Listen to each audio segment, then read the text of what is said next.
Welcome to the Fantasy Draft Room. I am Trophy Chase. You can find me on Twitter at Trophy Chase TFDR. And as always, my main man Cody, where could they find you at? Yeah, as always, at Cody Smith TFDR. You can find us at the joint account at _TFDR. You can check out this podcast wherever you get them. And then you can find us over at YouTube. Hopefully you're listening here, following along with us on this episode because it's going to be a fun one. You can find us at the Fantasy Draft Room on YouTube. Chase, let's kick this thing off. I've been super excited to get this episode recorded. Absolutely. Me too. Please like and subscribe to the YouTube channel as well. Thank you. Yeah, man. We did a 10-round, 12-team mid-season Dynasty startup. We were acting as if week 7 is the first week of the fantasy season for us.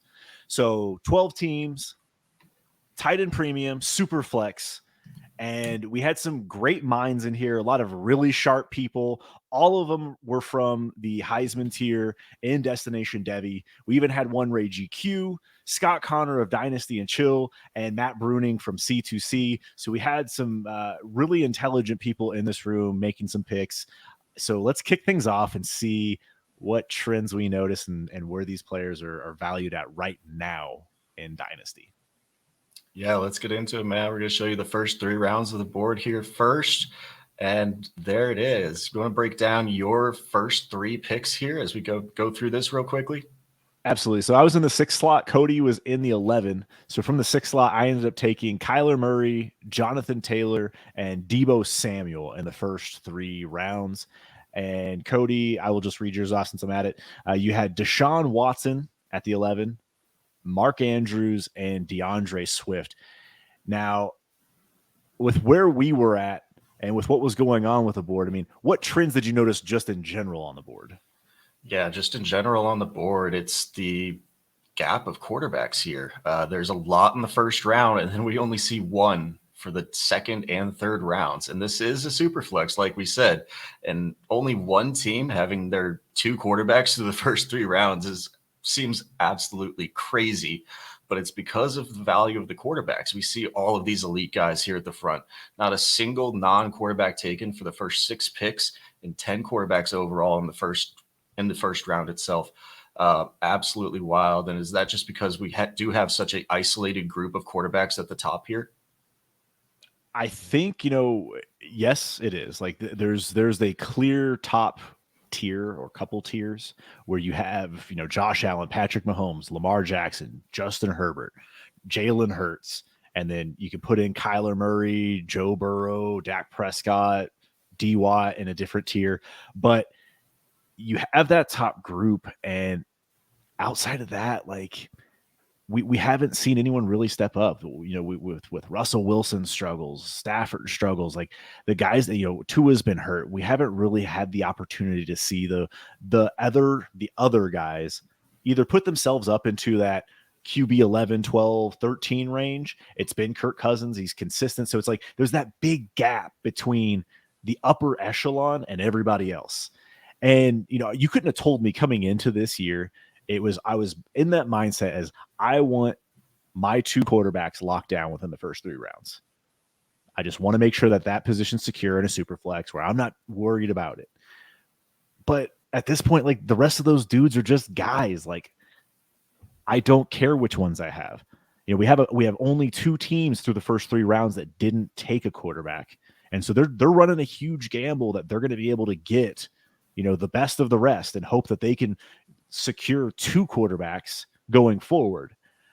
And that's not a gamble I'm willing to take to go 0 QB. It's pretty risky. So if I am in a draft, I want to make sure that I come away with one of these top 10 guys, maybe 11, but 10 guys for sure, or 9 guys, in the first round. Trey Lance, where are you at with Trey Lance right now? I mean, he made it to the first round. Yeah, still in the first round. And if you thought you were, Trey Lance's value should be down right now, I think this should be pretty clear and evident that you probably shouldn't be devaluing Trey Lance, even though you're going to miss the rest of this year or the rest of, this inaugural season for this specific mock draft. It's just because he's one of the few guys that could actually break into that elite QB tier, that top 6. And that's where almost anybody wants to be in, where you can really only be if you want to compete. Being in the back half of a snake draft here is just so difficult, because after you get past that, I only have personally 6. I know some people could put, Joe Burrow in there. I'm not of that, not of that ilk. I think he should be back behind, Dak Prescott. I don't think his value is too far off here. But with Trey Lance specifically, I think his value does get boosted up, because he's the only guy we really have hope for to make that jump up into the elite tier, and you've got to lock down one of your guys. And I mean, he was probably very fortunate here that none of these quarterbacks did start going, because if you're rolling with Trey Lance, and then you're looking at guys here like Dak Prescott, and even these teams that, like you mentioned, that don't have any quarterback yet, some of them are going to get pretty dicey, as we'll see later on throughout this. And even me, where I'm sitting, yeah, Deshaun Watson's playing this year for my team, but is he really going to be playing for my team? We're only playing week 7 to week 13, and then week 15 is going to start our playoffs. I'm probably not going to be competing this year, just because I don't have one of those top end quarterbacks. Yeah, it is one of those situations where I want to make sure I'm in the top 6 of a draft, or I'm at least walking away with a quarterback.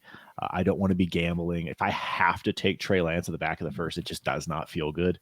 But outside of the quarterbacks here, man, I think the biggest takeaways, we have 18 wide receivers on the board, 18 through 36 picks. So 50% of the draft so far has been wide receivers. It's crazy. Yeah. It's crazy how much, especially in our community, I know we talk about it all the time. We've talked about it for the last couple of weeks before we did this, of the immense, amount of value that these wide receivers hold compared to the running backs. And you see it here. I mean, round 1, the only 2 non-quarterbacks taken are both wide receivers. Don't have a running back in round 1. We don't have a running back until the 2-6 here. So I don't know if this is going to be the way that everybody and all of their mocks sees them playing out, but going until the 2-6, and then Breece Hall's the RB1. I mean, are you to that point yet? I know you got Jonathan Taylor at the next pick. Would you have still taken Jonathan Taylor if Breece Hall was still on the board here? I mean, in a startup, you can't argue it. I feel like you can make the justification for taking Breece Hall because of what he's done so early. The fact that running backs usually break out in the latter half of the rookie season. So Breece Hall is already performing. He's getting the passing down work. That team truly is run through the run game. So I get why you'd want to take a guy like Breece Hall. I pick JT next. I mean, you can flip-flop them however you want. But for me, there's like a top 3 tier of, Breece Hall, JT, and Saquon Barkley, like that tier. How you'd like, I think age 1 in this case, where he was just young and you're betting on the upside. So we have those 3 running backs, and then you have you taking DeAndre Swift at the back of the 3rd round. Those are the only 4 running backs that actually come off the board. Makes sense. Again, youth, then you have production. JT was an overall running back 1. Saquon Barkley, a running back 1. And he had the injury. He's 2 years removed. He's hitting that age range where it's a little dicey, but I think we can all agree that Saquon Barkley's built different. Like, that dude just is special. So, and you're seeing it on the field right now. So I get why people would want to put him up here. Yeah, I think the only thing with Saquon is, like we've kind of been saying, it's the age. And with it being at the 26, probably going on 27 into this next season, where his value isn't going to go up from here, probably. Like the amount of separation he would have to prove between himself and the Jonathan Taylor and Breece Hall right now for him to go up to RB2, RB1, it just isn't going to be there. But I mean, you can't fault Gabe here at the in the first draft position slot for just saying, hey, I'm just going to take the production for this season. I'm hoping that I'm going to get maybe 2 or 3 more out of it, and I'm just going to go for the chip here. Because starting off Josh Allen, AJ Brown, and Saquon Barkley, man, that feels like a damn good start to the first 3 rounds of a draft. Absolutely. No argument here. The other big thing we notice is you have 3 tight ends off the board. And I think we can all agree that there is a clear cutoff after that. You got Kelsey, Andrews, and Kyle Pitts. That's it. I wasn't expecting them to go this close together, but I wouldn't have expected any of them to fall out of the 3rd round. So they all kind of went fairly close together. I know Gump likes to draft young. Kyle Pitts makes a lot of sense. Pello going for more of a win now, Bill. But at the same time, Kelsey, he's got 2-3 years left at least. Tight end lasts a bit longer, so it's worth the gamble taking a guy like Kelsey this early because he is going to produce for you. Kyle Pitts hasn't done that for us yet. So it while the young, talent is there, I'm taking Kelsey and Andrews. Like I get it. I like to build in a 2 to 3 year window, and both of those guys fit perfectly. So yeah, man, tight end, that's pretty much it. Like I'm good with taking, if I miss out on those top three, I'm gonna chuck up the deuces and just be like, all right, I'll figure it out later. Yeah, just go and punt. But man, just looking at what order they went off too, like Pitts being the last one is, if you would have told anybody that at the beginning of this season, like this is why we do midseason startups, and this is why the process is fun, because Pitts was up there in the first round, right behind the upper echelon quarterbacks, where you were not touching Kyle Pitts, but half a season of not really producing yet, and he's all the way down to tight end 3. Like if you could have told me that I could have gotten Kelsey a first and extra, probably, if I would have sold off my Kyle Pitts at the beginning of this offseason, I would have done it in a heartbeat now, but that would have seemed crazy at the time because of the immense amount of value we were putting on Kyle Pitts. And so, yeah, now we have Mark Andrews locked in as our tight end 1. He's been producing. No doubt. Travis Kelsey, you're hoping that, you can, tight ends do last longer. We keep saying that he's going to, start seeing the decline, and he just keeps staying up there at the plateau. We haven't seen it yet. And until we do, I don't think you can tank it. And so, yeah, you just take the production while you can get it. And I tend to agree where, obviously I did take Mark Andrews at the 202 turn here with the first tight end off the board. And I'm right there with Pello, right? Where I'd have Kelsey over Pitts as well. Yep. I think we've had a realization, we talk about it all the time where it takes time for tight ends to develop and really come into their own. The talent is still there. Pitts' value should go back up once he starts producing again, or once he starts to produce. So I'm not really worried about Kyle Pitts. His value is still going to be there. But if I'm building a win now team, he's not the tight end I'm going after. I do want to unload. There's a lot to unload, I should say, about this wide receiver group. Because as I mentioned, there's 18 off the board. And yes, Jefferson and Chase were the first 2, only 2 in the first round. But man, that feels like a lot. But these guys are all just making a difference for their team. Like you have the young up and coming talent combined with the true difference makers at the position right now. And I don't hate any of it. Like I really don't. Ray ended up taking Drake London as the 5th wide receiver off the board. And it sounds kind of crazy when you're like, oh, he took him over Diggs and Waddle and AJ Brown. There's other young guys that you could argue would be there, but Drake London is special, man.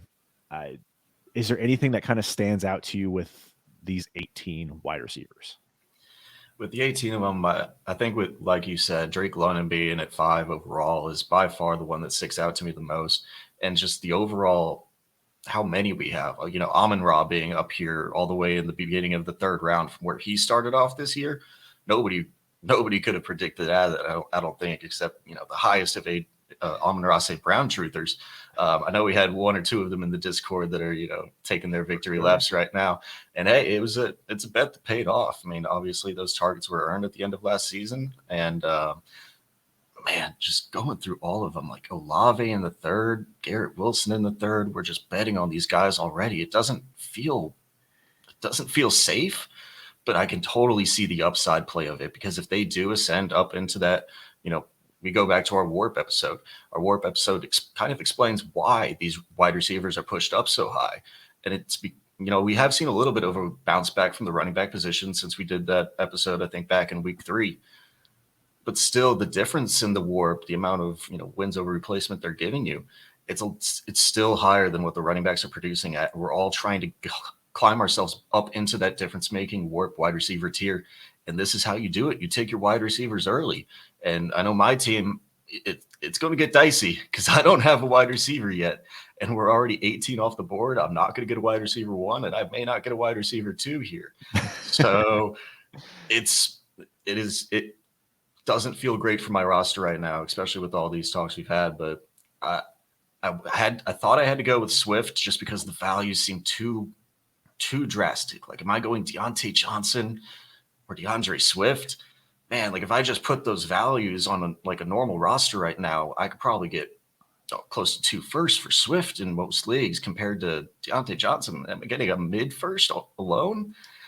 So the I'm value with game you. seems a little off, but I don't know if it actually should be. Yeah, I think, again, we're doing a startup, but a lot of this is like where players are valued right now in Dynasty. Is like the way you got to kind of look at it, as a listener, got to look at it. Not a lot of people are doing mid-season startups, but you identify Drake London, Olave, Garrett Wilson, like those are guys, Pittman, like these are young guys that can put themselves into that top 12 wide receiver range. Amon Ra, we had questions coming into the year. Can he do it again? Can he do it with everyone on the field? And he smashed and absolutely said yes. Outside of that, you have your Cups, your Diggs, your Adams, Debo's, like all of these guys are your current elite of the elite. They're a little bit older, but they are the ones that are up there right now. So yeah, you either took proven production or you took the bet on, kind of like Trey Lance. You take a bet on who can crack that top 12, who can be a warp difference maker. We all have opinions on different things of how players are going to develop and what situations are going to be like, but those are guys worth taking a gamble on. So anything else you want to unpack from these first 3 rounds? No, I think the only thing there, just going back to Olave and Wilson, I'm not ready to buy into this point yet. I know the upside play is there. We've seen it for a couple weeks span from each of them, but I'm still a little bit more of a cautious dynasty player in terms of just going out and buying guys and overpaying to make sure that I get them right now before I've seen 3 weeks. Is that really enough of a sample size for me to say, hey, this guy can break into the warp difference making tier? I mean, we've already kind of seen Garrett Wilson come down a little bit. I think he's only put up like 6, 5, and 2 points the last 3 weeks. So is that was it just a little bit of an overreaction, or I think we could still see Garrett Wilson bounce back? I mean, he's a very good player. I think we just have concerns about the offense and his target share and how much they're not exactly his target share, but how much they're going to be passing in this offense. It seems like they're trying to be controlled with Zach Wilson coming back to the helm. So would I still rather have guys like Pittman or Deontay over them? I think I probably would yet. Yeah, the 3 rookies, Drake London, I love the film. He has a 33% target share already. And yes, it's a low volume offense, but he just looks the part. He had the alpha build, and he was a guy I believed in. Chris Olave, I think we all had an expectation that he wasn't going to get the targets coming into the year. We had a big debate about Drake London and Chris Olave, and Olave might outproduce him this year just because he's going to have the opportunity to get more targets potentially. But I don't see the ceiling for him being an upper echelon, like true top 12 guy. I truly think that Chris Olave is going to be the DJ Moore, where you love the talent, you love everything about him, but he's just going to continue to put up wide receiver 2 numbers. And there's nothing wrong with that. There's absolutely nothing wrong with that. Not sitting here, shit talking Chris Olave, super talented player. But if I'm over here taking a wide receiver 2 in the 3rd round, like, I'm taking the gamble on Pittman. Garrett Wilson, as you outlined, perfectly. It's going to be a low passing volume offense for this team, and they're going to game manage it. There's weapons all around. You just don't know what weeks you're not going to want to start Garrett Wilson because you're not going to know which weeks to do it. But the talent is there. He's supremely talented. So if they do unleash Zach Wilson in the future, and they let him throw the ball 30 to 35 times a game, then we might see what Garrett Wilson's potential is. But until then, I think you're going to see a lot of boom bust weeks, and it's just not going to be super exciting. I definitely be taking Pittman over them. So, yeah, let's see what the next few rounds look like for us. Yeah, let's get into the rounds 4 through 6 here. We do start to see the quarterbacks come back off the board. Everybody's like, oh, okay, now the quarterback run's starting up again. Now I need to make sure we lock in that quarterback too. So at the beginning of the 4th round, Christian McCaffrey is the next running back off the board. And then I have my first pick. I'm going to run through my 3 picks here. I do want to lock up my 2 quarterbacks. And I think at this point, whenever we were doing this startup, and I still think so now, I think I'd still have it ranked this way. I've got one guy in that kind of old vet, crusty type where I have one guy who's, I think, separated himself to where he's shown me a little bit more consistency, and that's Kirk Cousins. Kirk Cousins locking up my second quarterback position, and then in the 5th round came back with Christian Kirk as my wide receiver one. That's a woof. That is a straight woof right there. Christian Kirk is my wide receiver one. I have conviction on Christian Kirk. I know he's tapered off a little bit here over the last couple of weeks, but there is no team that I want that is Christian Kirk as my wide receiver one, as much as I love the man. However, I think my argument here is Christian Kirk is not my wide receiver one. Mark Andrews is my wide receiver one. That's what I'm going to go with, because Mark Andrews, especially while we're playing in this tight end premium, I can at least stomach not having, a Stephon Diggs producing me the wide receiver one every week, whenever a lot of other teams that we see here with these, the Jefferson, Chase, Cup, Diggs don't have their tight end yet. And now you're outside of that elite difference making tier at tight end. And so then we're looking at this team, and then I'm seeing I have Deshaun Watson, Kirk Cousins, Christian Kirk's my wide receiver one, even though I just went over that whole thing. I'm like, I don't think this team's probably winning this year, so I'm going to take another guy that I have, Talenton, that's the rookie, hasn't shown out yet, is on IR, so we're just going to go for the tank this year. Going to take Treylon Burks in my 6th spot. Yep. I mean, we've talked about this too. Like, as you look at this board and as you look at how wide receiver broke for you, you took the best of what was available. We can break down Kirk however you want to, and I love Treylon still. I think the upside's there, so not bad at all. I ended up taking Russell Wilson. Again, the quarterback run started. I still have belief that Russell Wilson's going to come back. We had Chris Godwin and then Amari Cooper, so I wanted to lock up some more wide receivers. So my wide receiver cast was Debo, Godwin, Amari Cooper, Russ, and Kyler, and then I have JT as my hero RB.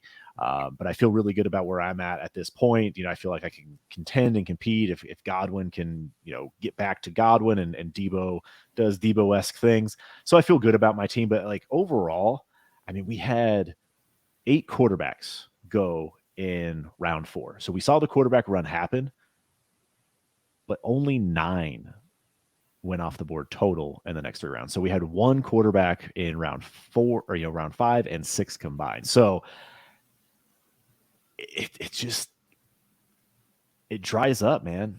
Like, we had Derek Carr, Zach Wilson, Russell Wilson, Matthew Stafford, Mac Jones, Kenny Pickett, Tua, and then a few rounds later in round 6, we ended up having Justin Fields come off the board. And this is kind of what you expect as far as where they're going to come off and how they're going to come off the board.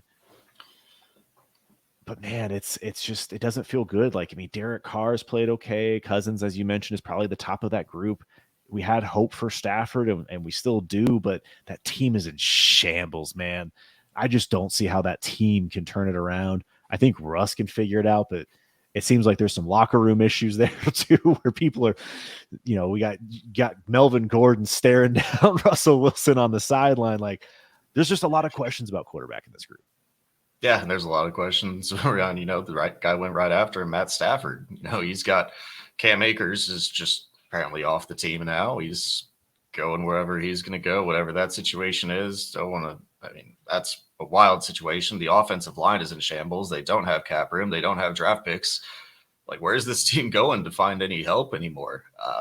Stafford's elbow looks like it's probably still a little bit banged up too. It's not a great scene in LA. If you could have told me Mac Jones and Matthew Stafford are going back to back in startups at the beginning of the year, I wouldn't have believed you. I thought Matt Stafford was going to have a pretty solid year, and it's just falling apart over there in LA. So yeah, man, spoke through round 6. Only 5 teams still don't have a QB2.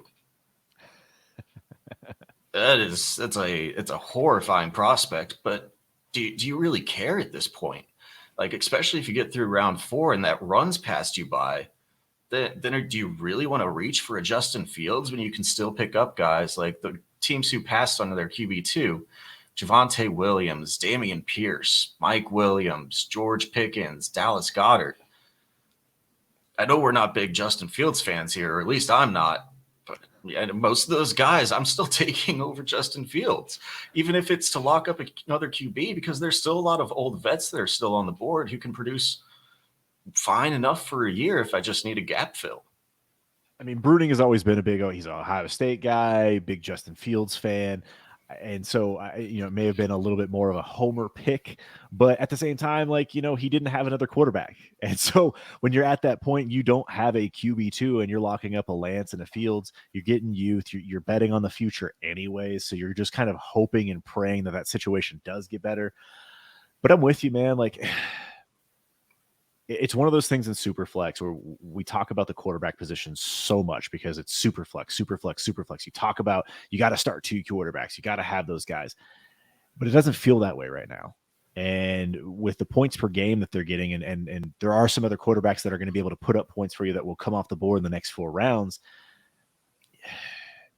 It's okay to take a gamble here and there because you can backfill with, a Jared Goff or I guess Daniel Jones is playing all right this year, but there's not a lot of guys out there that you feel real confident in. So I got to shoot your shot on this next tier here and just try and take one and hope for the best. Like, I feel like that's what you have to do in order to have 2 quarterbacks, because like you will set yourself up for failure if you don't end up with a couple. I mean, Right. we'll see how the rest of these teams build out. But again, we have 15 more wide receivers come off the board in rounds 4 through 6. I mean, total, then we have 33 through 6 rounds. It dries up quick after, like, when you get there. I mean, the last one off the board is going to be Gabe Davis, Mike Evans, Jerry Jeudy, all good players. How do you feel about wide receiver through 6 rounds? Well, I mean, like I kind of said, I was picking Christian Kirk and Treylon Burks here in the 5th and 6th. I don't feel damn good about it. So, I mean, it dries up so quick. The top end talent, especially when you're looking at guys up here compared to Austin Eckler in the middle of the 5th, producing as the RB1 right now. Yep. Like, it's wild how much these wide receivers are getting pushed up just because of where we value them and where we should be valuing them, and that just looking at the age of the running backs comparatively to what the age of these wide receivers are. I mean, in between Austin Eckler and Nick Chubb, who are both top 5 at the running back position this year so far, but they're older. Comparatively to the wide receivers, you've got Rashad Bateman, Devonta Smith, DJ Moore, even Godwin and Sutton. In terms of the wide receiver age market, just is so much younger than what these guys are, where you're going to, you're hoping for 2 more years out of Austin Eckler and Nick Chubb. And then anything after that's probably, icing on the cake. Whereas these wide receivers, kind of like we said before with the Olaves and the Wilsons, they're guys that can still elevate their game and they can still grow in value. What we don't see from the running back position is a chance to really increase in value unless you have a season like we're seeing out of Nick Chubb. And even still, we're still not valuing it because he's coming off the board here, wide running back around 7. Yeah, man. Like, that's the big takeaway here is, like, when you look at some of these middle-aged running backs, aging running backs, however you want to word it, like, they can still produce at a high level for another year or 2. The problem is if they get hurt again, their value is going to tank. And that's kind of what would happen if Eckler gets hurt, if Derrick Henry gets hurt again. Those types of things happen. Like, you can pretty much write them off. Their value isn't going to increase in terms of trade value or value to your team. Najee here is the big one that stands out. Like, Najee was going 11 overall, if I recall correctly, like 11 or 12 overall in startups this offseason. Just 6 games ago, you probably before the injury and things like that to his foot. But man, he is in the 5-1. Like, we're taking Nick Chubb right around there. It's like he's still there with CMC. Like, they're still good running backs, but what the heck happened? Is the panic real? Like, are we really that worried about Najee Harris long term? Is there a long term with Najee Harris is the other question. Like, that's it. He's also, even though he's only been in the league for a shorter amount of time, he's also a little bit higher up there in age. So, man, yeah, I pulled it up here. Najee Harris in startups at the end of this offseason, Najee Harris was going at the 201, and Christian McCaffrey was at the 202 per Adico's ADP for startups. Hey, they're still And back to back. I guess they are still back to back. No, we got a little bit of Oh, we got separation around from that. them Yeah, here. yeah. We got a round of separation from them here, but man, just drop 3, 4 rounds. Guys like Javonte Williams going in at the 205, now in the middle of the sixth. Like we see these running backs just heavy amounts of fluctuation, and all these old vets, Derrick Henrys, Austin Eckler's, they ain't value isn't getting any higher. And I know it's because we're pumping up some of these wide receivers, but even in terms of relation to the other running backs, they're not climbing the ranks. Like if Nick Chubb, Austin Eckler, and Derrick Henry are top 5 in running back at this point this year. I mean, people aren't even valuing them for this year on win now teams. They're still valuing Kenneth Walker, Travis Etienne, DeAndre Swift, Saquon Barkley above them. And again, this is just one draft. But because if you look at Godwin and Eckler and Sutton and Mixon and Henry and Kirk, like you're going to see some point variation this year as far as what they've done this year. But it's still dynasty. Like, long term, you're looking at Godwin and Sutton. Like these guys are going to produce longer for your team. You still have Bateman and Devonta, DJ Moore.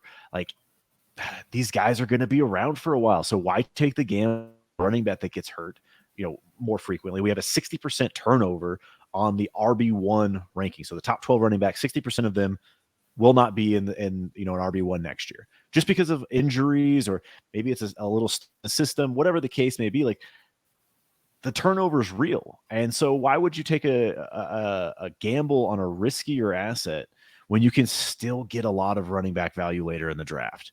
Is there anything else you want to unpack here from these 6 rounds?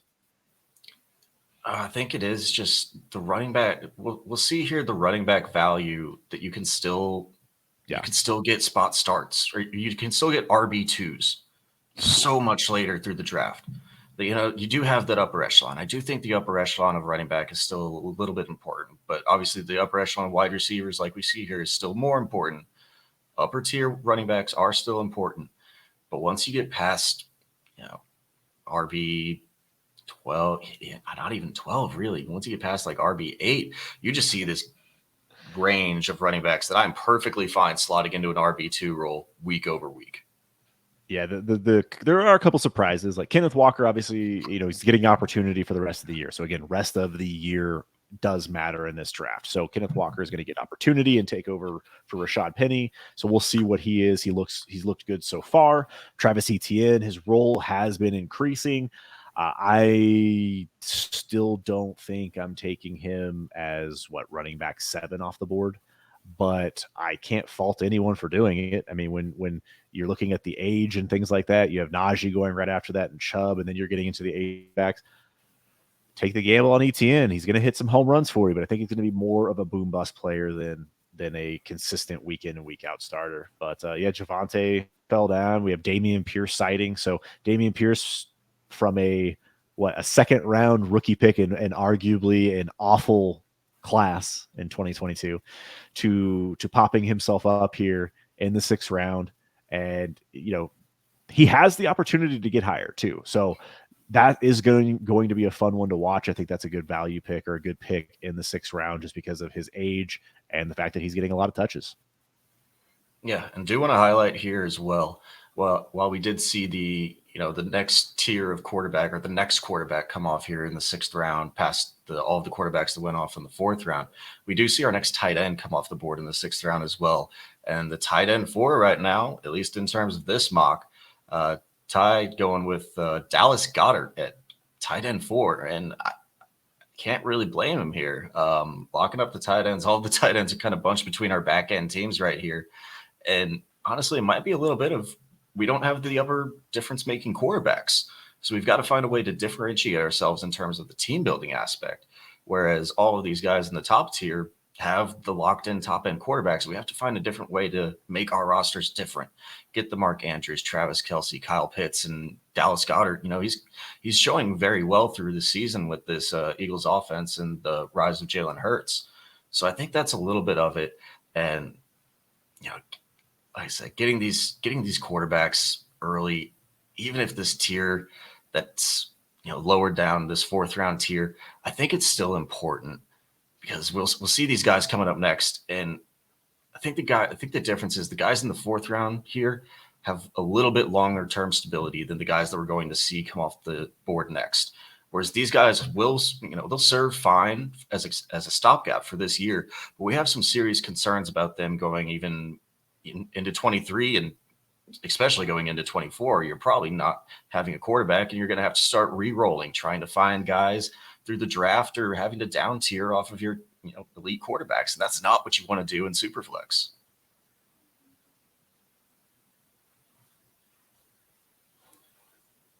And after that, we've got the next rounds here, round 7 through 10, which is where we're going to finish off our draft. The next quarterback that we see off the board after Justin Fields is going to come at the 7:03. So Barry taking his 3rd quarterback in Aaron Rodgers. Quarterback after that, Tom Brady. And those are really the guys that are your stopgaps. We're concerned about them going forward, going into next year because of retirement issues. And then you've got the group of, I don't know if these guys have the job. Geno Smith, Daniel Jones, they've played very well. They'll both get jobs. I think so. They'll both get jobs. Yeah. The Giants are playing them. Yeah, they're playing their way. Giants are playing their way out of a quarterback. Geno Smith's going to earn a contract, whether it's in Seattle or not. But yeah, I feel comfortable in those guys getting a job. I don't know if they're going to continue to produce, though. I mean, that'll be a mystery for them, though. That is the mystery. And we still have 10 games. I still have faith that the Giants are actually not this good, but they're starting to turn me. I can't stop shitting on them for this long whenever they're leading their division and everything like that. So then Jameis Winston, Jared Goff, Desmond Ridder, Malik Willis. It's a group of unknowns really for the next year. I think Jared Goff is probably the most secure to get a job next season out of all of them. So where are you at with these quarterbacks? How do you value them? Are you fine with this group of guys being your stopgap quarterback too, if you're able to get other guys? Stopgap, yeah, absolutely. Single year, like Brady.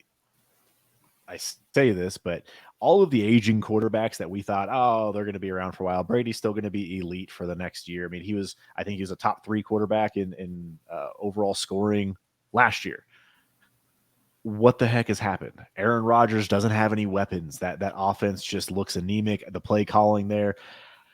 Yeah, man, like I honestly would rather have the stopgaps in Geno Smith and Jared Goff. And obviously we know what's going on there. And Dan, they're going to be the starters for the rest of the year. Tom Brady obviously should have the ability to turn things around, but the injuries to the offensive line are real. Like they have some real problems on offense. Ridder and Malik are going to be, gambles, hoping that they get an opportunity to start, and they do. You use those assets to trade them. I don't know if they're going to be long-term NFL starters or anything like that. And then Jameis Winston, the injury. I think he'll be same with Goff. Like they'll find a job somewhere, career journeyman from here on out, but they're still young enough where they can find a job. So, yeah, but it feels weird. 10 rounds just went through, and people are finally getting either a QB2, a QB3, or both QB2 and QB3 in this realm of players. But I think it just speaks to, like, if I have, like Ray passed on quarterback completely. He doesn't have a single quarterback through there, or he has the single quarterback in Jalen Hurts, but like that's okay because you have a hero quarterback strategy, I guess is the way to look at it. If I have an Allen, Mahomes, Lamar, I feel a lot more comfortable knowing that I can start that guy in my quarterback position and I can find somebody to fill my super flex. And I think that's kind of where we're at is, do you want to take the gamble on the 10 to 15 points that Goff or, this year Brady is getting you, I mean, even Rodgers and Daniel Jones, like they're getting you that right around that 15 range? Or do you want to try for the upside play where you can get a wide receiver in that super flex spot that can go off for 20, 30, 40 points? And not saying these quarterbacks can't. Obviously, they have the ability to. It just hasn't happened for them. And Brady being, one more year, but hopefully, or not hopefully, but most likely it's this year and he's out. Rodgers, there's rumors of him retiring at the end of the year. Always is. I don't blame either of them for leaving if they do, but it's kind of crazy. Like the quarterback position has changed so much, but I we'll get into a little bit here as to why. But let's dive into the running backs because we see a good chunk of running backs coming off the board here, where we have 15 come off the board in these final 4 rounds, and there's still a lot of good talent on the board that didn't go off the board yet or is still available. Yeah, it's a large group of, we've still got a couple of the old vets, Dalvin Cooks, Alvin Kamara's, Fournette, Aaron Jones coming off there in the 7th.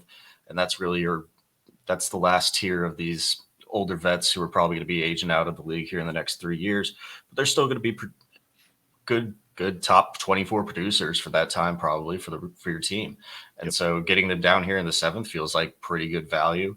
And then you have that group of, hey, now you're on the last contract. Let's see where you go. Your future's kind of uncertain. We still think you're going to hang around the league. David Montgomery, Ramondre Stevenson, Miles Sanders, Antonio Gibson. Antonio Gibson coming back up. He was tanked in the preseason compared to where he is there. We've seen a little bit of resurgence there from him, and Devin Singletary also kind of lumped into that group. It's a lot of these guys that you're truthfully, honestly fine with being your RB2 week over week. And that's why I think we've seen these guys push so far down. They do start getting, kind of clumped together. Like you said, we have a large number of them going between the 7th and the 10th round. But everybody's fine with just being like, I'll take one earlier. And honestly, even if I have 2 of them, if I have Kamara and Sanders or Henry and Jones, I know Henry and Jones were taken a little bit earlier, but these guys, they can still piece together your team, and you can put up the top end wide receiver talent earlier. I think that's probably the way to build it. And it's where I look back on my specific roster, and now I have DeAndre Swift and AJ Dillon. I still don't feel really great about my running backs. And then wide receivers, Christian Kirk, Treylon Burks, and Darnell Mooney. It's where if I probably could have just gotten some upper echelon wide receivers, I could have just picked up a Joe Mixon, a Dameon Pierce would have fit my build perfectly for this, kind of young team I'm trying to build here. Whenever I had to pick wide receiver because I was just so desperate at the position at that point. So I think it probably is. If you see these mocks go out like this, obviously, like we said, this is only one mock, but we have some really sharp minds here. And I trust this group full-heartedly. And these are the guys, a lot of the guys we're going to be listening to for our advice going in. So these are the guys we're going to be drafting with, listening to throughout the entire offseason. And I don't see this model changing much. So I love this mock, pushing these running backs down, these wide receivers up. Are there any other takeaways that, we see our tight ends coming off the board? Any other takeaways that you've got here as we have all of the rounds now, at least through round 10? Yeah, this was a fun exercise. And I think that's the important thing to understand is this is an exercise to see where players are valued and in kind of mentally explaining to ourselves as to why, or asking ourselves the question as to why. I think this looks perfectly. We had Goddard going in there in the 6th, and then we had all the tight ends coming off the board. Freiermuth with the concussion issues. Kittle hasn't looked great this year. He had the injuries. He did have a bounce back game, so we'll see how he builds. Schultz, we had high hopes for coming into the year, but the PCL injury has kind of tanked his value. Waller, hamstring. All these guys, all these tight ends that we had hoped for being in that next tier of 4 through 8, they're still getting drafted there, but you don't feel great about it. I mean, I was able to get Zach Ertz in the 10th round, and he's points per game and scoring so far. He is the tight end 3, actually. So, you feel good about finding value at the tight end position later. And Njoku is a riser that we've seen produce lately. And I think that one might surprise some people, but he's producing on the field. He's getting targets from Brissett. And when Watson comes back, the scheme and everything's not going to change.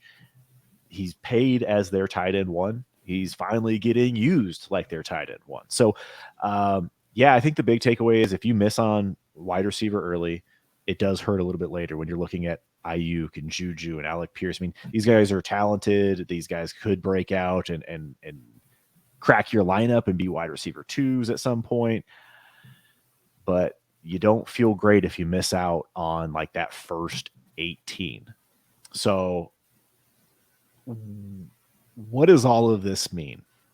How can you use this for your fantasy teams now? Because I think when we're doing a draft in the offseason, we're going to have the 2023 class in here. So if I am a team right now and I am retooling or rebuilding, I'm going out and I'm getting myself some of these wide receivers. I'm going to try to build around wide receiver because I know that this 2023 class is loaded at running back. You have Bijan, Tank, Sean Tucker, Zach Evans, Blake Corum, Devon A. Chain.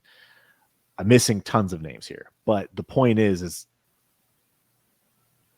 Gibbs. You have all these running backs that are going to come in and help replenish the running back room because you've talked about all offseason. The 2017 classes buoyed the running back position for a long time. And we're starting to see them age out, get a little bit older, still producing, but they're reaching that cliff where we're like, I don't really want to draft these guys early. So this youth resurgence is about to come in and take over. So if I can build around wide receiver, get one of these younger running backs, and then also have draft capital coming up, I feel really good about where my dynasty team is. Yeah, and like you said, with this 23 class being so running back heavy, I mean, we can even see it from a class that we didn't think was going to be as good this year. I mean, Hall being already the running back one. We've got Kenneth Walker already up here, Dameon Pierce, and then even a bunch of second round guys that we're really interested in this 23 class. We got Brian Robinson, Rashad White, all of these guys already making it up into our top 10 rounds. You can find running back depth almost anywhere, and I'm perfectly fine within an in-season startup mock like this one, just taking my wide receivers and then just knowing I can get my hero. If I want to, I can take a hero RB.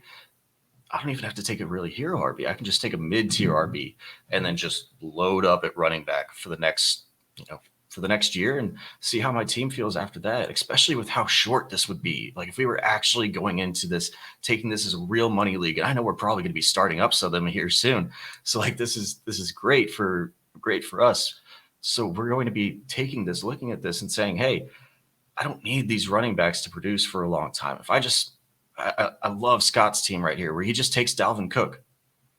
And then, we're still going to have another 20 plus rounds after this where he can just pick up spot start running backs for the rest of this year and then build up another 3 running backs next year and just backload that team where now he's got Amon-Ra, Devontae Smith, Jerry Jeudy, Brandon Ayuk, Alec Pierce, so many of these guys that just hit his lineup on top of 3 quarterbacks.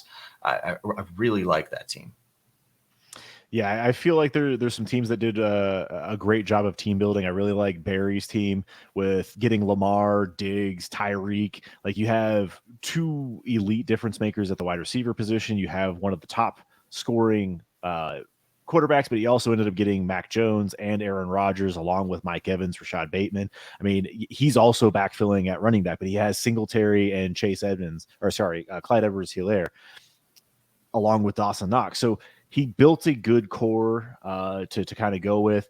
I felt good about my team. I still not a huge fan of my wide receivers, but having JT, Kamara, and Sanders, Zach Ertz at tight end, and then building around Debo, Godwin, Cooper, and Lazard, I feel okay about my team. But it's going to just for me, it was a fun exercise. Obviously, no trading was allowed, so people couldn't bounce up and down and try and cherry pick the guys that they wanted.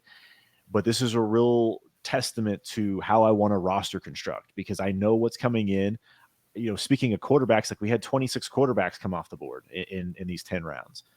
But like when you look at the incoming quarterbacks, you have Bryce Young, you have CJ Stroud, and then you got Hendon Hooker, you got Will Levis. I don't think Richardson's coming out. Like there's truly 2 guys that I think you would pop into these first 4 rounds. So not a lot is going to change at the quarterback position. What those 2 quarterbacks end up being, we won't know. It's going to be someone taking a gamble on them, but I don't see them cracking that top 6. I don't see them jumping up there with Kyler and Deshaun Watson and Jalen Hurts. So do you really want to take a gamble on your quarterback position in the 23 class? No, I don't. And that's why I locked up 3 through the first 10 rounds. You know, I have seen a lot of improvement with this day ball offense in New York, so I was fine with taking Daniel Jones. I'm kind of like you, where I'm starting to think he's going to get that, you know, maybe like another 2-year contract or something after this one, where he could be around there for a little while longer if they do keep up this way of winning that I'm not fully bought on board with. But damn, they actually look pretty good. They don't have a wide receiver. I did a little mini stack here in the 9-10 round with the Daniel Jones and Wan'Dale Robinson. So quarterbacks, Deshaun Watson, Kirk Cousins, and Daniel Jones, hopefully all coming into next year. Daniel Jones is really the only one I have any concern with going into 23.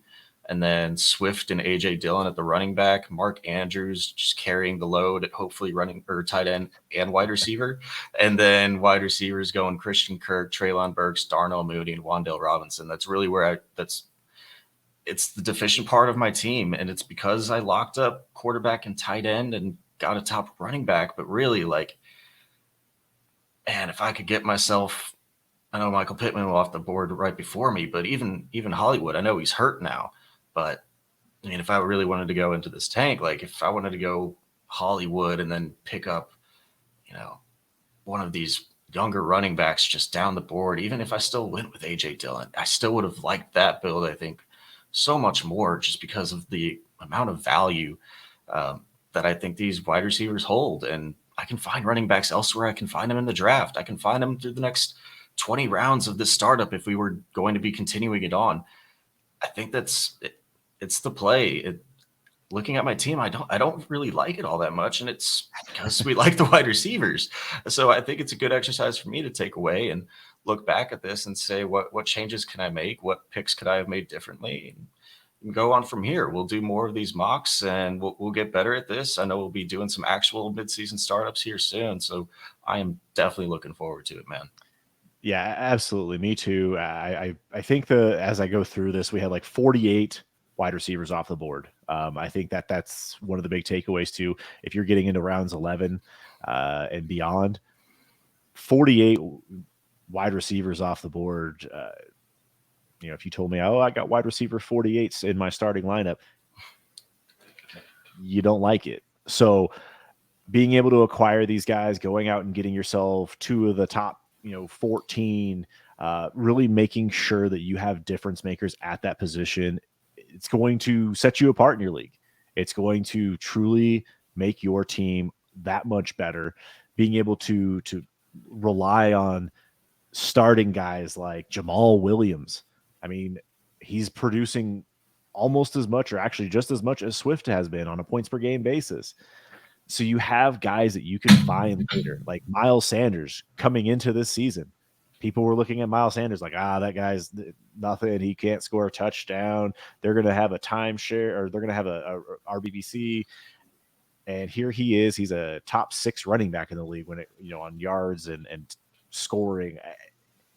It changes so much. This will change so much. But I think that you can identify which of these players are going to stick around, hold value, and still put up points for your team. Yeah, I think just taking it away, man, it's so much different than what any of us could have projected. I know the NFL is a wild world, and this just really, really shows it to me and just the quarterback landscape shifts so much. The tight end landscape so condensed at the top. Guys just falling in injury to Javonte Williams, taking him from the 2nd to the 5th here, or the 6th. The NFL changes, man, and we need to change fast with it in the dynasty community. I know we try to play for long term, but for me it emphasizes and brings home the 2 to 3 year window that we really like playing it, because there's just so much volatility. You can't say that you're going to have these guys for the next 5-10 years. Where drives me nuts, man. I mean, we've got great news now about Tua, but man, we thought Tua might be over with and retired. Like, the NFL changes so much, and dynasty values change with it week over week. We see the values on, like KTC and stuff, where Amon-Ra is a top 5 wide receiver one week. I mean, we are so volatile, so overreactionary, that everything's going to shift. You can't be set in your ways. Make the moves, make the pivots where you see them, and do exercises like this that reinforce where you actually think these players should be going into next year and into the future. Yeah, I mean, we do react, and I feel like sometimes we overreact. There are a lot of times like we saw Christian Kirk and his value exploded through the first 3 weeks, and he was putting up numbers, he was getting targets, it was all warranted. But now he's kind of settling into the range that you would expect him to be. Still a very good player, wide receiver two for your team. I know you have him as a wide receiver one on this build, but that's kind of the thing. Like when we have Olave and Garrett Wilson up here this high, it seems a little bit reactionary or just predictive of, hey, I really hope that these guys, a lot of hope goes into hoping those guys break out. Um, I don't want people to overreact to situations, panic sell because like Amon Ra got hurt. Like, oh my goodness, Amon Ra's hurt. Let's sell the farm. Sell it off. Just take what we can and go. Like we didn't know the extent of the injury. Marquise Brown. Perfect we had, example. we had the brief rumor of he could be out for the season, and now it's 4 to 6 weeks. Whether or not he's fully 100% after 4 to 6 weeks is another story. Bottom line is he's going to be back. He's going to be available and in fantasy lineups. So don't necessarily have to panic sell on these guys. Just make sure you have a process in place. Make sure that you uh, have the right information and don't go out there trying to like, oh, I'm going to get one up in my league before everyone knows Javante tore his ACL. I'm going to go sell him. And it's like, people are going to find out. So be patient. No need to overreact to news. And especially don't do it at the quarterback position, like we saw with Trey Lance. I mean, we were seeing Trey Lance trades A wild, singular just first. singular back end first. I mean, just wild. And we see him here when you really stop and think about it, because the quarterback's so important. I think that's one of my biggest takeaways from this entire exercise is where Trey Lance's value is. Because I think at like the running back position, like we see Javante down here, then he took the tumble because of that ACL injury. Yep. But the quarterback, whenever you have those quarterbacks that are the possibility of being true difference makers for your team, and they get hurt, those are the ones that I'm not selling. Whenever Sean Watson had his whole thing come out about him, that's a guy that I'm probably trying to hold because I know that those two type of guys can jump up into that tier, that next tier, or we're already in the next tier. I'm not selling off of those guys anymore. I'm not down tiering off of Josh Allen, Patrick Mahomes, Lamar Jackson, Justin Herbert anymore because the price to get back into that tier is so ludicrous right now. And it should be. Like those guys are almost untouchable because of just the immense amount of value that they bring your team. And this is why I know we're doing this exercise more for just the where these players are falling in relation to each other. But man, snake drafting, man, it being at the back end, I was trying to give myself a challenge, not just putting myself in at the top six quarterbacks, not trying to lock one You in. I was gave trying to yourself see, I was giving myself the challenge, and it is a tough challenge because going with Deshaun Watson and Kirk Cousins as the two quarterbacks, I try even in through 10 rounds, I was almost just like, man, I just don't think I can do it this year. I'm gonna have to rebuild it. Just having one of those top six quarterbacks, just so important. You do everything you can if you are playing in snake drafts to get up into that tier because it makes the world of difference for your team. Ray calls it his BAM tier. It's by any means necessary. I will go out and get these guys by any means necessary. Those top five. Herbert, obviously the injury is a little bit different, but we spent a lot of time this offseason down tiering. And I think we as a dynasty fantasy football community took it too far. Down tiering to a level that you probably shouldn't be going to. Like you shouldn't be going from Herbert to, Russell Wilson. Like it sounds good on paper, but it's probably not the right process play unless you get a lot of pieces involved with that. But I want to stay in that upper tier. Like you just said, it takes a lot to get back up there. And yes, you can acquire assets that are going to be beneficial to your team. But if I'm down tiering off of like Josh Allen I am staying in the top 6. Like, make sure I have Kyler, Jalen Hurts. Like, I'm going to make sure I still have one of those guys. It just does not feel good to even go to Joe Burrow. And like, think about what it would cost to add to Joe Burrow to get Josh Allen right now. And it's not just as simple as saying, oh, well, they're only a few picks off. Like, they're only a couple, a couple tiers away.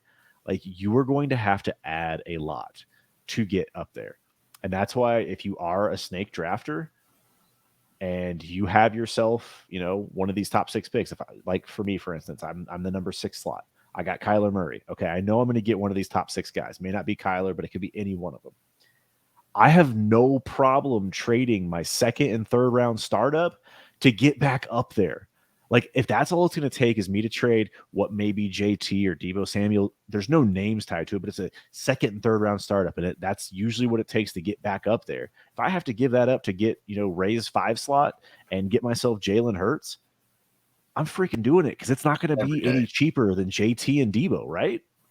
No, you're not getting that anymore, and especially because after the draft, you're going to have players associated with it, and you're going to have. I mean, are you ever trading Jalen Hurts for not a quarterback back, and especially not picks back? Like, it's impossible to get back. Like, that's the thing. It's impossible to get back up there, and man, I mean, can't do it anymore. even if I took T-Law at the 2-7 and I traded, the 2-7 and Debo. So if I traded T-Law and Debo, if you go send T-Law and Debo out to any of those owners in your leagues, you are not getting that deal done. You are not getting yourself any of those guys. So it's the cheapest place to get yourself back in that tier. But at the same time, like, if you're not in there, like if you're in the back half of the first, I think I'm happy to try and send my 110 and another piece to get up one, at least get one of those top 6. At any you want my 1 and 2? Sure, go for it. I do not care. I want to lock myself in one of those top 6, top 7 picks, and hopefully by the end of the season we can see some of these quarterbacks bounce back, man. But it doesn't look pretty for him. I think this is going to be pretty close, at least in the quarterback market, for where we are at the end of the season. Yep, I don't see a whole lot changing. I mean, anyone stand out to you that you think could jump up a little bit? I mean, I say Russ. We talk about Zach Wilson, but he's going to be a game manager this year. It looks like maybe Derek Carr, Kirk Cousins, Tua, like Pickett. You believe in Kenny? Pickett. I mean, the team's just so bad. It would have to take a lot. And I think they're still going to be playing in close games. So I don't think he's going to be throwing enough to really separate himself within the tier. My guy that I have is Kirk Cousins, just because he's the consistent one. But does his value really jump up? I just think he stays at the top of this tier, but I don't think his value jumps up to where he should be taken at the beginning of the third. Because I still have all these other guys just a small step behind him. Yeah, I'm with you. And right now, that's the quarterback landscape. I don't think until 2024 we're going to see a whole lot changing. Again, there might be a couple guys that can jump up and be right around Kirk Cousins and T-Law, but I don't see a whole lot changing where, Josh Allen through, I'm not even going to go Trey Lance, but through Deshaun Watson's going to change. Like, you can mix and match them all around. That top 9, that's it. Like, yeah. It's the top 9 and everybody else. If you can take advantage of it right now where you can go buy Dak Prescott because he's hurt, do it. If you could still buy Deshaun Watson without giving up 3 firsts, do it. Like, it's going to be worth it in the end because you're taking risk, but there's just not a lot of faith in anybody else. So any other takeaways you notice from this board, whether it's wide receiver, running back, any trade pivots that you might be looking at, or things that we should be trying to do in our dynasty leagues based on what we're seeing here? I think the only one for me here is really these back end tight ends where I don't really care who I have. I think one of the best value picks though was your Zach Ertz pick there in the 10th.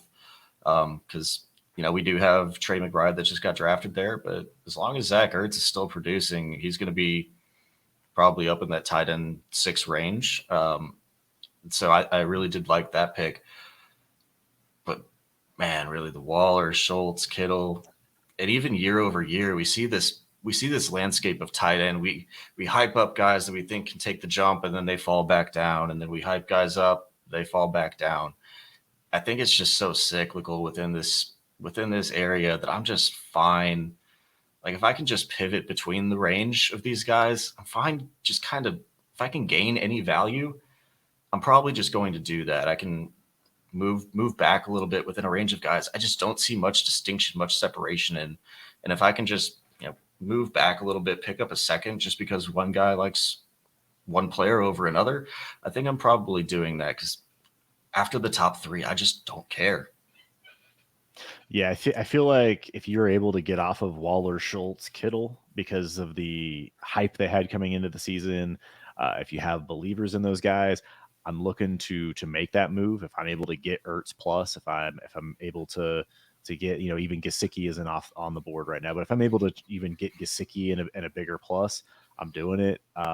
If some people still value Kittle over Goddard, or or Waller over Goddard, try to get that done.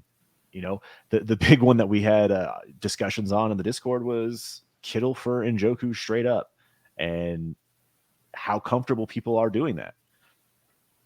Why not?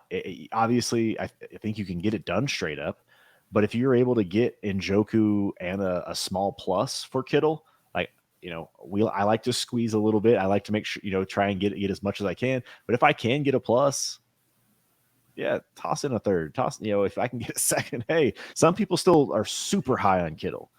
I'm happy to get out. They're going to be using him as a run blocking tight end for the most part. He's still going to have some big games, but he's constantly injured year in and year out.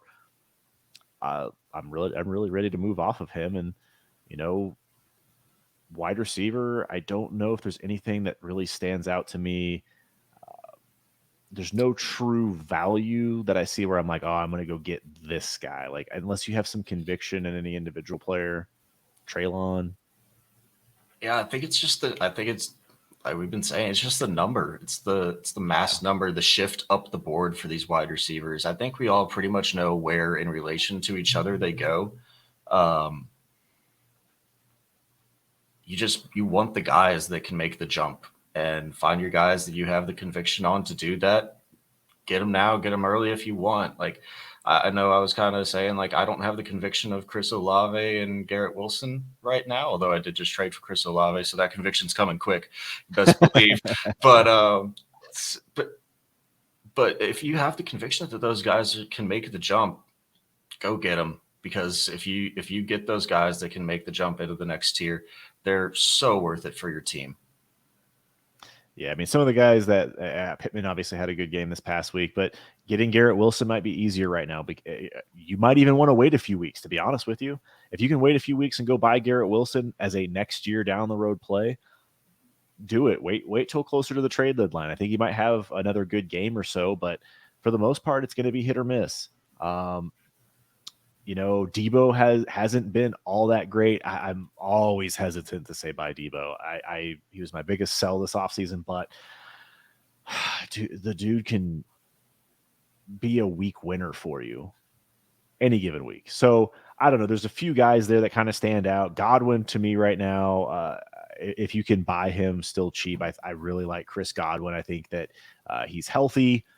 Looks like he's coming back into his own, and as the season goes on, he gets more reps. He's getting targets, so that should only continue. The Bucks team doesn't seem all that. I mean, they're good, but they're not as good as you'd anticipate. So they're going to throw the ball a ton.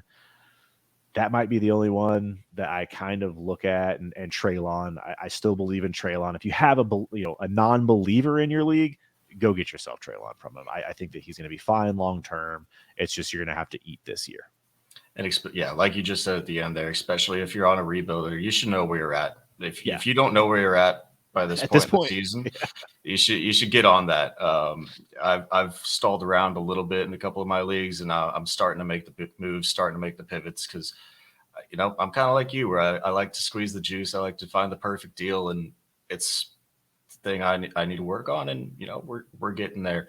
So that way you know where your team lands, you know the players you need to target, because if you don't know, you need to go out and you can buy Burks. You're just going to sit around, hold the team, and finish in the middle. It's not where you want to be. So, and other than that, running backs, I think again, it's just the general shift down. Moving up to Damian Pierce over Javonte Williams is one that sticks out to me, but one that I'm kind of there with. Jameson, or he's not, or Javonte, not going to be hitting your roster all of this year. Questions going into even next year. We've seen the ACL recovery time speed up a little bit, but Damian Pierce looks damn good, man. I'm starting to want to buy into some Damian Pierce shares. Yeah, he's going to get the touches. It's still going to be a bad offense, but I think he's playing his way into securing his role long term. Josh Jacobs is another one that, yes, he is a free agent to be. That's only beneficial to him. I mean, he's playing really well. He's still young. Just a guy that I feel like will end up re-signing most likely with the Raiders. And even if he goes someplace else, he's going to be a lead back. Like, he's showing he can do it. Kenneth Walker, we missed the window on. Unfortunately, he was a buy that I was looking at all season long, or even off season. If you could have gotten Kenneth Walker, great. If you can get tear down from Breece Hall to Kenneth Walker in a first, do it. Travis Etienne, proceed with caution. I feel like you can still get him for cheap. I still feel like you can get him for a back end first or a player in a second. I am not there personally, but I don't think you're doing it anymore. He's had a couple of good weeks in a row now. He's expanded his touch count the last couple of games. I think people are back up on him, like we're seeing here around this range. And that's very possible. We'll probably see, the big breakout game at some point in the next week or two. But yeah, that's pretty much it. Any last things you want to touch on before we get out of here? No, man, I think we covered the most of it. I just want to give a big shout out to everybody who participated, did this mock with us. We grinded through this thing within like 3 days. I haven't seen mocks go like this before, but I think, this is our first in-season mock that we've done as a community, and the buy-in from it was just absolutely incredible. Scott and Ray and Matt and everybody else, all the guys that we talk with almost on a daily basis in there, can't hype up the community that we're a part of over there at Destination Debbie on Patreon /all gas. Join up into that Heisman tier. It's an absolute blast in there. And man, I love all these guys. Love this mock. It's a great process. And if you're looking to do any of these, sure, we're trying to get mocks going here, probably once a month for mid-season mocks. And then we're just going to keep doing mocks. I really love this process. So keep doing these drafts. Reach out to us. Let us know which of these teams you like, which teams between mine and Chase's that you like more. Like I said, man, just a fun process. I'm pumped to do it again here in a little bit. Yeah, I mean, this is the fantasy draft room, so it's only fitting that we do drafts, right? So, yeah, we're going to be doing more of these. Thank you so very much to everyone that was a part of this. Look forward to doing this again. We're going to get a lot more people in. If you are interested, hit us up. As you can see, C Smith TFDR on Sleeper. I am Trophy Chase. You can hit us up on Twitter as well. Find us in there, and we will make sure we get you in some of these mocks so that we can get some more data and really see how the value is shifting as we get another month into the season. We'll continue to do rookie mocks and full Dynasty startups in the offseason as well. So we'll have a lot of fun in here. We'll also be talking a lot of a Dynasty theory and strategy and trade as well. So, yeah, man, any last things? We should roll? No, man, wrap us out of here. All right. Well, thank you so much for joining us here in the Fantasy Draft Room.